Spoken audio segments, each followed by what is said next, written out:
Mana hurmatli dehqonlar, bu keyingi navimiz O'zbekistonda juda ham taniqli bo'lgan, o'zini katta to'nni berishlari bilan va stressga chidamliligi bilan ajralib keladigan gibridimiz Albayrak navimiz bo'ladi.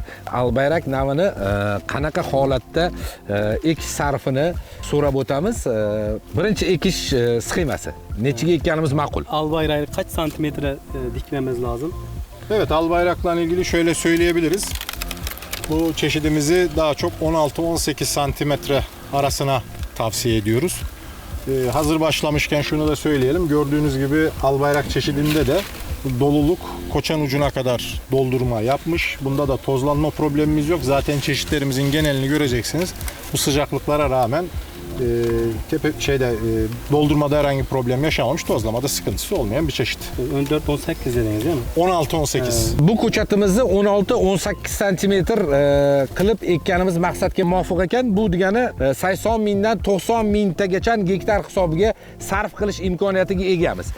Keyingi aniq beriladigan savol, endi bu navimizni hamma taniydi. Bu juda stressga chidamli. O'zbekistonda har xil sharoitlarda buni sinab ko'rdik. Bu makkajo'xorimizda hammamiz bilganimizdek don sal qizg'ishroq. Qizg'ishroq bo'lgan donni nimaga foydasi bor? O'sha bo'yicha bir qisqacha bir tushuntirib bersalar. Bizi ilgilendiren soru. Şimdi bu kırmızı taneler ya. Kırmızı taneler bizim için ne verimliliği var? Ne bunun özellikleri var? Şimdi şöyle söyleyelim, bu kırmızılık aslında genetik özelliği. Yani bunun ana baba hatlarından gelen bir genetik özellik. Ancak yaptığımız araştırmada özellikle yumurta tavukçuluğunda yumurtanın sarı rengini veren bir madde içerisinde var doğal olarak. Dolayısıyla yumurta tavukçuluğunda tercih edilen bir çeşit olmaya aday bir çeşit Albayrak. Bunun yanında gördüğünüz gibi aslında danelik olan bu çeşit yaprak ayalarını da görüyoruz. Yeşil aksamı da bol. Koçan oranı da güzel. Tane koçan oranı yüksek bir çeşit. Yeşil aksamı da bol olduğu için bazı ülkelerde, ülkemizde başta olmak üzere Türkiye'de de diğer ülkelerde de silajlık olarak bile tercih edilebilen bir çeşit.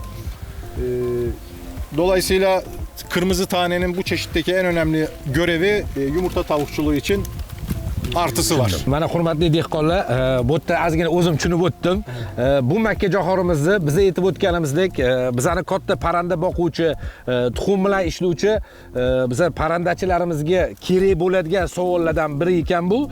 Bu makkajo'xorimizning mana qizil don ertaga tovuq fermalardagi tuxumni jiltogini qizartirishga, ichidagi o'rtasini qizartirishga va oziqa bobligini ko'paytirish uchun yaratilgan nav ekan. O'shaning uchun buni parrandachilik yo'nalishi bo'yicha imkon darajasida qo'llanadiganlar, parranda boqadiganlar, tuxum yo'nalishida boqadiganlar buni qo'llansa juda ham sifatli tuxum olishadi. Albayrak navimiz sal shirikilisni, yirik barg.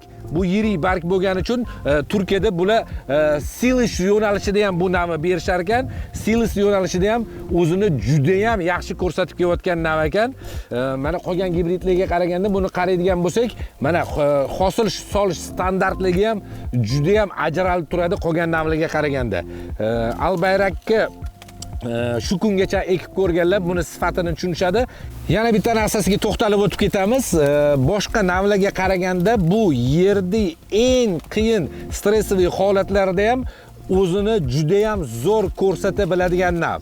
Shunisiga ham ahamiyat berasizlar. Hurmatli dehqonlar, stressiy yerlarga sizlarga tavsiya etib qolamiz. Bizani kuzatishda davom etinglar, biz keyingisiga ketdik. Rahmat.